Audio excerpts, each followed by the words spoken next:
Power and corruption are two sides of a wicked coin. Welcome to the podcast that tells stories of the world's largest, most salacious corruption scandals and explores the myriad ways corruption creeps into the hearts and minds of men and women, the consequences of corruption for perpetrators and victims, and the red flags that, had they been identified and addressed, might have changed the course of history. I'm Diana Shaw, and I'm joined today by my co-host, Tatiana Sainati. We are lawyers at the DC-based law firm Wiley Ryan.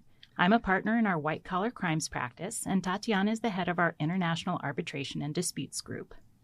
Today, Wicked Coin turns 1 year old. Oh, it's so exciting.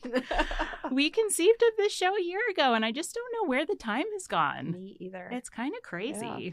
We've covered so much ground. I mean, compromised naval admirals, corrupt fruit companies, shady soccer officials, crooked oligarchs and politicians, an enigmatic strongman with a love for social media, a congressional con man with a flair for the dramatic. I mean, the list goes on. Corruption's everywhere. Yep. So what we thought we'd do today for our last episode of the year was kind of a where are they now look back at some of our biggest baddies. And I know for at least some of the stories we've covered, there have been some big developments. And I'm kind of curious whether on whole, the updates will add up to a win for justice or another check mark in the wicked coin column. What do you think? I think it's going to be a mixed bag. Yeah, I think that's probably right. I think one of the themes for me is that combating corruption is sort of a 2 steps forward, 1 step back type of situation, but that's still progress. That's still progress. And I think you have to seize those small victories and let that be what fuels the fight. Because if you focus on the losses, I think it's just too hard to keep going. Exactly. So we're going to focus on the positive. But where do we want to start today? Well, we can start with Viktor Yanukovych. Okay. Let's do the strongmen. All right. So Viktor Yanukovych, who listeners may remember was former president of the Ukraine, who was terribly upset at losing an election and ended up turning to Russia to assist him in trying to take back control of his country, and wound up being sentenced to 13 years in prison in absentia after fleeing for Russia of high treason and waging a war of aggression against his own country. Nice. Well, in April 2025, he has been sentenced to another 15 years in prison, again in absentia, for inciting desertion and organizing illegal border crossings. Oh. The charges actually relate back to the whole debacle with his escape from the Ukraine. Prosecutors managed to prove that he orchestrated an unlawful escape for himself and 20 members of his inner circle on 3 Russian military helicopters. And he then induced State Security Administration service members to desert and facilitated their evacuation by the Russian Navy. Oh, my God. So while it is, I think, heartening to see that he's being prosecuted, the sad truth is that he remains living his best life in a Russian village. The Kremlin continues to support him. They've had plans to reinstall him as president of the Ukraine if they're ever successfully able to take Kiev. His family is still at large, too, and in what may have to be a future episode, it turns out that his son, Alexander, has made billions of dollars since the war in Ukraine started by selling coal from Russian-occupied parts of the country to Turkey. Oh, my God. What's the thought behind bringing these charges and rendering these convictions while clearly there's no opportunity to really enforce it, at least at present? I think it's sending a message. They know they're not actually going to be able to get him out of his Russian village. But likely his Russian mansion. But they can make it impossible for him to come back to the Ukraine without the Kremlin's backing. Right. Well, let's hope. Yeah.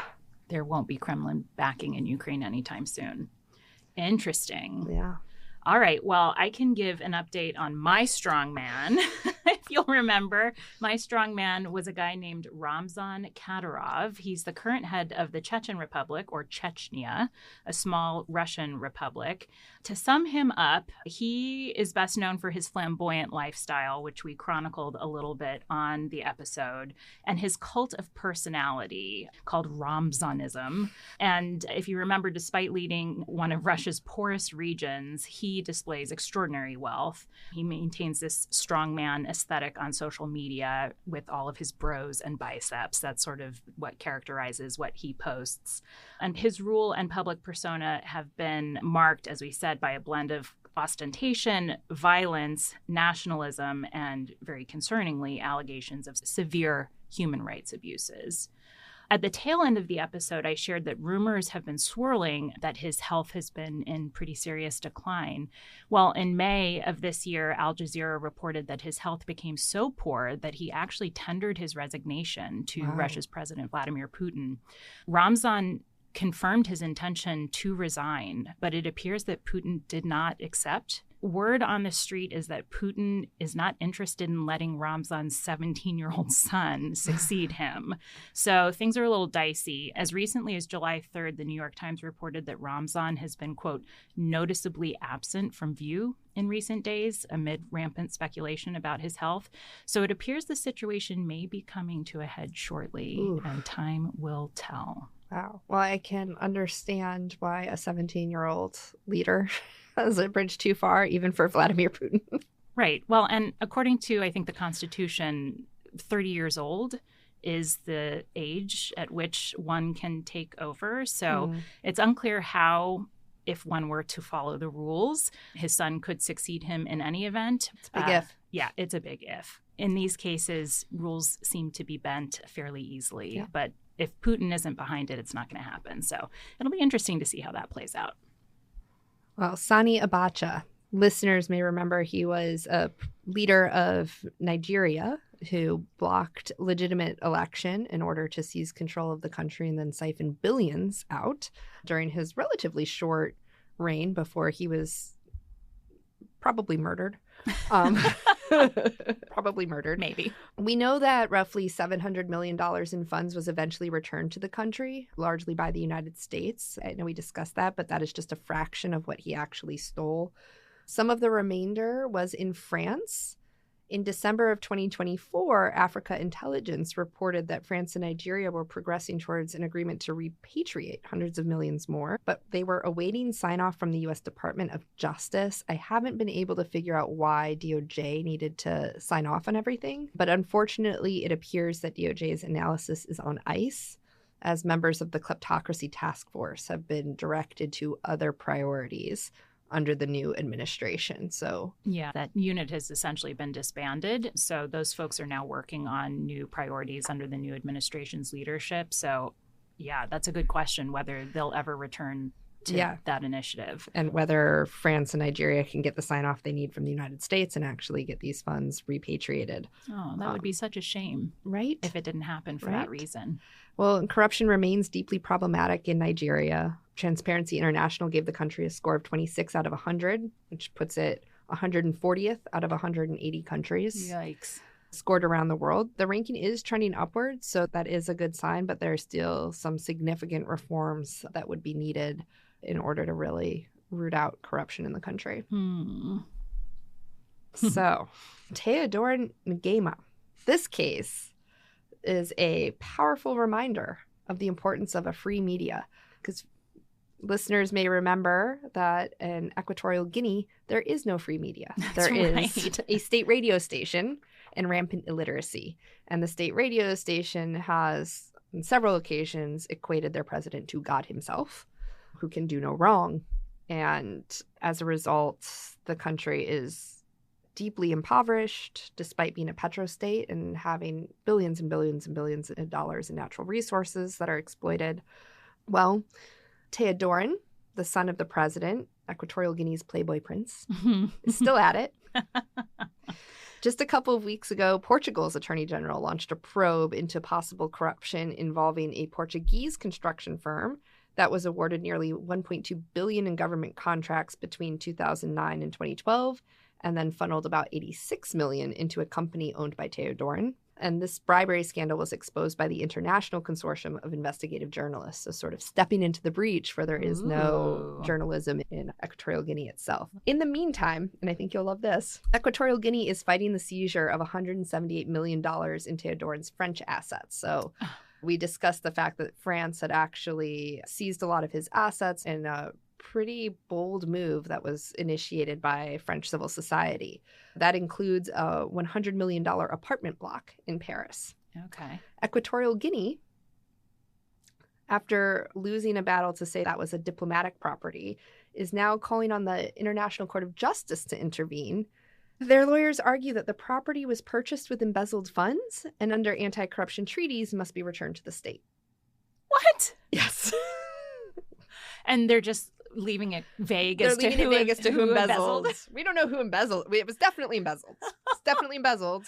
Oh, so wow. It has to be returned to the state. Oh, wow. And let's just ignore the fact that Theodorin embezzled it, and if it's returned to the state, it'll go right back to him. Right back to him. Yes. Wow.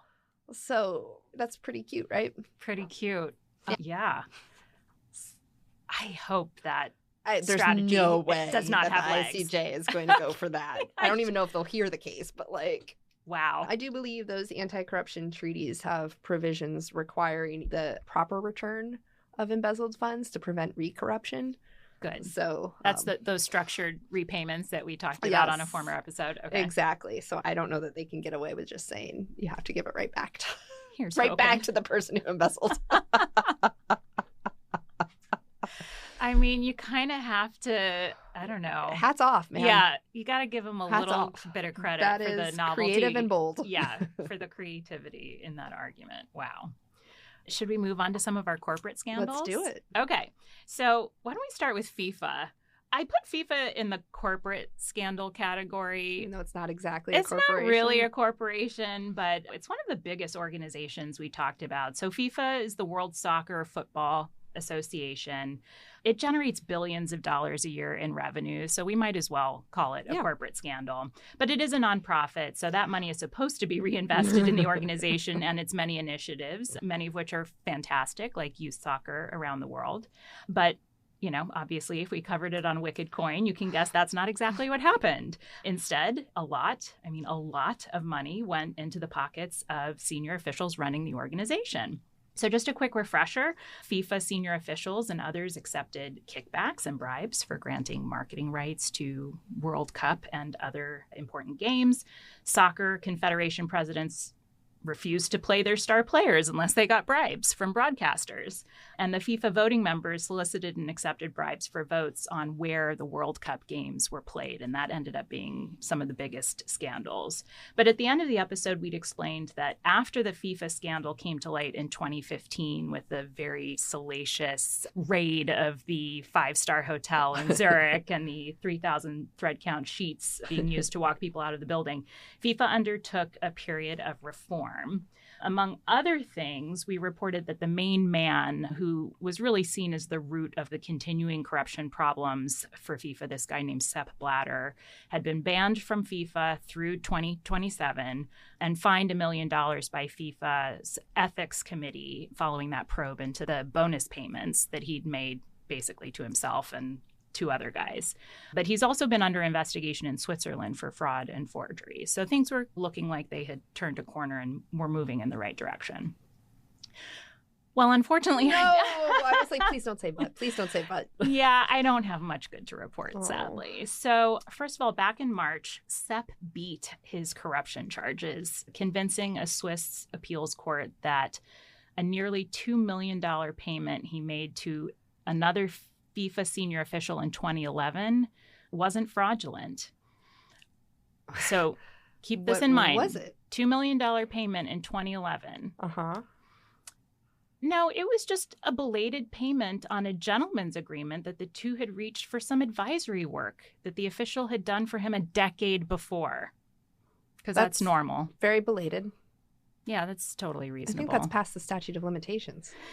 He couldn't have even claimed for it. But you know what? He got a Swiss appeals court to buy it. And so look at that. He's going to basically get off with a slap on the wrist compared with everything that he was able to make off of that organization. It's awful. Yeah. Meanwhile, academics and human rights groups just issued a joint statement in May accusing FIFA's current governing body of being, quote, more poorly governed now than it was 10 years ago when FIFA's corruption scandal first came to light. Great. Yeah. According to the joint statement, the sweeping changes to the organization's governance has, quote, failed to usher in a new era of responsible government at FIFA. And it highlights several concerns, including the current president's very cozy relationship with some very controversial world leaders and the award of the 2034 World Cup to Saudi Arabia, which you may remember there was a similar controversy that swirled around the award of the World Cup to Qatar. I don't know. The desert seems like a great place to host a soccer tournament. Makes so much sense. So looks like the sports washing and the glad handing continues, unfortunately. Chiquita Banana. Yes. I have a bananas update for you on Chiquita Banana. I'm so glad there was a pun. I mean, we had to throw it in there somewhere. In that episode, if you remember, we explored the dark history of the banana trade, which started innocently enough in the 1800s with the planting of banana plants along a railroad in Costa Rica, but ended with corruption, labor exploitation, political manipulation, terrorist funding, and even the massacre of hundreds, if not thousands of people. So it took a very dark turn. You may recall that one aspect of the story was this landmark case brought by the families of 8 Colombians who were murdered by a Colombian paramilitary, or basically a terrorist organization called AUC. And the case was brought against the Chiquita Company. The case advanced this novel theory of liability that claimed that because Chiquita had made these security payments to AUC, which were essentially bribes paid to AUC to keep Chiquita employees safe, that the company had provided, quote, substantial assistance to a terrorist organization. And therefore, the company created this foreseeable risk that they should be responsible for any harms then done by AUC in other contexts. And this theory of liability actually succeeded in the case, and the company had to pay out $30 million in damages to the victims' families. Well, just this past month, in an even more historic decision, a Colombian court sentenced 7 former Chiquita Company executives to 11 years in prison for financing AUC in the 1990s and 2000s. And in addition, each was ordered to pay a $3.5 million fine, which is like almost unheard of. So there's a win for justice. I mean, finally. Huge win. I feel like this should count for double points in the win for justice column, because executives almost never see jail time in corruption cases in general, but on such a novel theory as this, it's like I can't think of a situation in which it's happened. So this is really unprecedented and a huge win for these families and for justice. Shall we move on to government scandals? Yeah, let's talk about some of our government scandals. All right. Well, our inaugural episode on Fat Leonard. That feels like so far ago. I know. So when we last met Mr. Leonard, he had been awaiting sentencing after escaping house arrest in San Diego for Venezuela. And he was actually sentenced in November 2024 to 15 years in prison. He was credited with time served, so it looks like he'll end up serving about 8.5 years unless he's released early. He was ordered to pay a $150,000 fine, $20 million in restitution to the Navy, and to forfeit $35 million that he made in his bribery scheme. Although, remember, he claimed to have potentially made billions off of the Navy, so query whether we're really getting our money back. He is appealing currently, and he has argued that his sentence is too harsh. And in some ways, he is not wrong if you compare his sentence to the ramifications that befell the naval officers that he bribed. So remember, there were 91 admirals who were implicated in his scheme, and only one served any prison time whatsoever. The remainder were either quietly sent into retirement, retaining their full pension and benefits, or told that they would no longer be eligible for advancement. But really, no one of the thousands of naval personnel total, really no one has served any time at all. Several felony convictions were, as you might recall, overturned or lessened because of prosecutorial misconduct. So it does create the appearance that they were mostly worried about hushing this up and moving on than actually holding their top brass accountable for the decisions that they had made.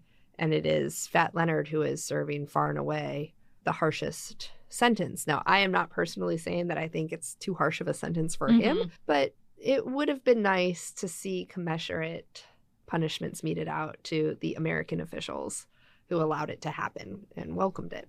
Yeah, I have no sympathy for Fat Leonard, Yeah. but I agree it's a real missed opportunity not to have ensured full accountability for those involved, but also the opportunity that this presented to send a strong message throughout the Navy that this sort of behavior is not going to be tolerated, that the Navy holds itself to a very high standard of conduct. I mean, think about the opposite message that this sends, that as long as we can cover this up quickly and you can stay under the radar, this sort of thing will be swept under the rug. All that does is potentially incentivize people to take risks that you otherwise wouldn't want them to take. So it does seem like an unfortunate way to have proceeded under the circumstances. And hopefully someone will use this as a case study in the future and think about how they might want to handle a situation like this differently were it to arise again. I hope so, because, you know, something that's been, I think, a watchword of the current administration and on the minds of a lot of Americans is government efficiency. And when you think about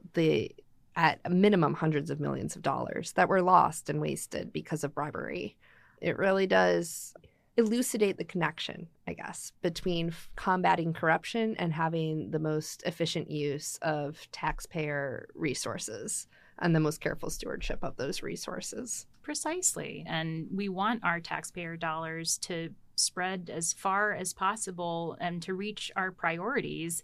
And if it's being siphoned off for this kind of wasteful spending, obviously it's not going to its greatest purpose. So many missed opportunities here. Sadly, the update for Operation Car Wash, our exploration into systemic corruption in Brazil, has me pretty depressed. This was actually one of my favorite episodes to research and one of my favorite stories just because it was such a David and Goliath tale. The amount of work it took the Brazilian investigators and prosecutors over so many years, who, by the way, had to make and bring their case within a system that they knew was corrupted from top to bottom, is just completely inspiring. And the fact that they succeeded in bringing down wealthy executives, powerhouse corporations, senators, even a president, it's kind of incredible. Now, we already knew that it hadn't all stuck. I think we mentioned in the episode that President Lula's conviction had been overturned. That was a conviction for bribery and money laundering, and he was actually reelected as president in 2023. But on whole, I think we walked away from that episode feeling like, in general, justice had been done, although things were a little bit in flux. Oh no, Diana. Yeah.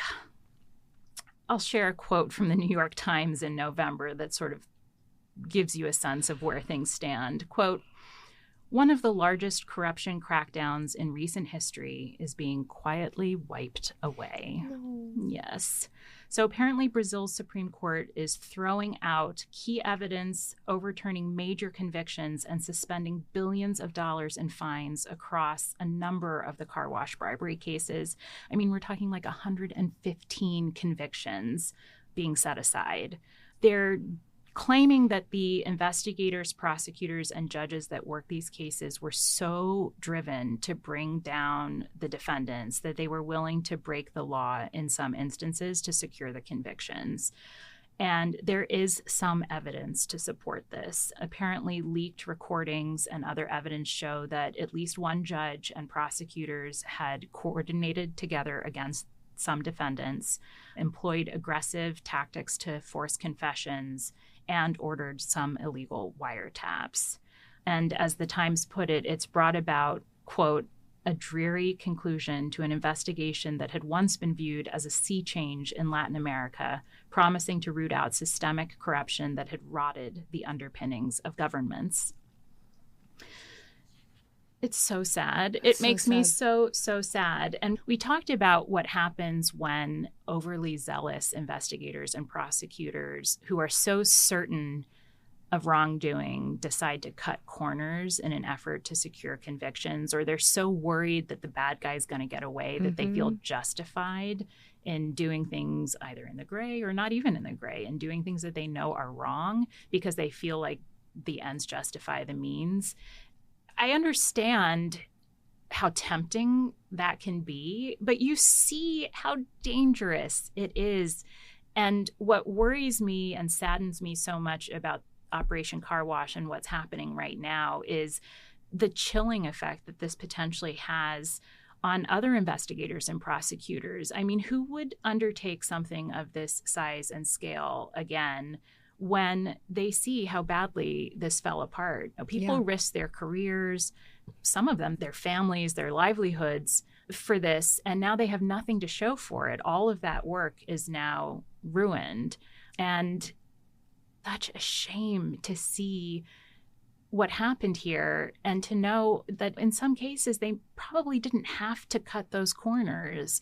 I think you have to trust the process. But then again, I feel for them because they were operating in a system they knew was corrupted. So you wonder what choice they had. If you're playing against those odds, I don't know what you do. I really don't. I don't either. It does call to mind. I remember in Fat Leonard, that's why the felony convictions that the government did manage to get were overturned, because the prosecutors failed to turn over exculpatory evidence. Right. Because they were concerned that they wouldn't get their convictions. And if that can happen in that case, which is not nearly the scope of Operation Car Wash, in a judicial system that I think is historically robust and independent, how much easier must it be to fall into that trap in a place like Brazil, where the corruption was everywhere? Anything positive for the UK postal scandal? Yes and no. I mean, it remains a deeply tragic situation, right? The first findings from the public inquiry into the scandal were just published in July. Okay. And they're devastating. They reveal that more than 13 people killed themselves as a result of the wrongful prosecutions. At least 59 more contemplated suicide. At least 19 developed substance abuse problems. Oh, God.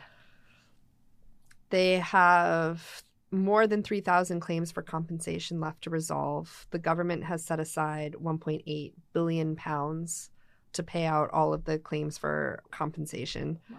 This report followed 225 days of inquiry hearings with 298 witnesses. And I think the one thing that we haven't seen yet, although I guess I wouldn't be surprised, maybe we'll see some individual convictions of some of the leaders of the post office or Fujitsu who covered things up. The leader of the inquiry did say it was just absolutely shocking and abhorrent to him to see how the post office took this deeply adversarial approach to their own subcontractors and citizens, and refuse to even consider or ever acknowledge the possibility that the data was wrong, right, that they were getting from the Horizon program. So maybe we end up seeing that. That would be separate from this inquiry, which has really focused on trying to drill down into the scope of the problem and the amount of compensation that these victims are owed. So we will see. But I think it is, at a minimum, extremely important and salutary that they have conducted this inquiry, that they're getting all the facts out into the public, that they're giving victims an opportunity to be heard, and that they're forcing the post office, the government, and the corporation to take some accountability for what happened. What was the name of the woman that you despised so much in that story? Oh my God, I forgot. I'd have to look it up. You've already blocked her out of your mind. I've already blocked her out of my mind. I was wondering if she might be one of the ones they go after. I think she would be. I hope so. Well, we can end on a slightly lighter note. Last but not least, we can spend a minute on George Santos. We covered George in our most recent episode, so not that much time has passed since that episode aired. But there was one pretty big upcoming event that we teased during the episode, and that was that George was due to report to prison in July. On July 25th, George did report to a federal facility in Ferriton, New Jersey. He traded his Hermes and Ferragamo for government-issued khakis. Wow. Yeah, not very glamorous. But in true George fashion, he made a final social media post, and I have to read you part of it because it is literally like he listened to our episode. I died when I read this. He wrote, and I'm not making this up, quote, "Well, darlings, the curtain falls, the spotlight dims, and the rhinestones are packed. You made this political cabaret worth it. I may be leaving the stage for now, but trust me, legends never truly exit." Oh my God. It like he heard our episode and is speaking directly to us. I mean, he probably does have some sort of alert for when his name is mentioned anywhere. I feel like yes. And I also feel like I won the bet. You did. I'm right. Rob's wrong. George, that's really important to Diana, so thank you for... Being right is deeply important to me. Thank you for letting her know and for seeing us. Yes, George, I feel very heard and seen. I knew you would be back. I had full faith. I can't wait to see how you reemerge and reinvent yourself in the next chapter. Brighter rhinestones than ever. Yeah, so that's the latest with George. More to come on that. I'm sure we'll be doing another episode someday. Knowing George, he won't disappoint. Well, this has been fun. It's interesting to go back through the journey of the past year. And I'm starting to think it's more like one step forward, 3/4 of a step back in terms of actually combating corruption. I think it's more like one step forward, 2 steps back. That's no longer progress. No, I don't think it is. But I think that's fine as long as we keep trying to take a step forward. As long as we keep trying. I think reiterating the absolute importance of the free press, which I will admit, I mean, I've always obviously been a fan of the free press, but I had not quite wrapped my own head around just how critical the free press is and quality investigative journalists' work is to combating corruption and keeping all levels of society, both public and private sector, honest. So that's been huge to see. And the other is just like corruption can seep into every facet of an organization, a culture, or a society, and uprooting it. I think we talk a lot about the anti-corruption or the good governance ecosystem, and it really requires a holistic approach. Otherwise, it's just whack-a-mole. 100%. I think to the point about the free press, I probably took it a bit for granted as a nice to have and did not realize until we really started to see it play out in the episodes how imperative it is, even in places that have a robust free press. Like when we did the George Santos episode and I realized that really it's the press that does the vetting of political candidates and there's no other mechanism in our system. That's when I realized, like, no, we actually rely heavily on it. It's not a nice to have. It's a must have. And you're right. I mean, every government, every country, regardless of wealth, regardless of geography, demographics, everybody's susceptible to corruption. I think what I'm realizing is how important it is to root it out quickly in any system. It could be a corporation, a government, a community. You got to stamp it out quickly because it is like a cancer. As soon as it gets any foothold, it's going to find a way to metastasize, and it becomes so much harder to ferret out and then to remove. So getting at it as soon as you see it and trying to remove it as quickly as possible is critical. If you're building something from scratch, trying to put those internal controls in place and those safeguards to get out ahead of it as quickly as possible is so important. But we just see time and time again, if there's even a kernel of it in a system from the outset, the chances are that it's just going to grow and grow as that system becomes bigger and more sophisticated.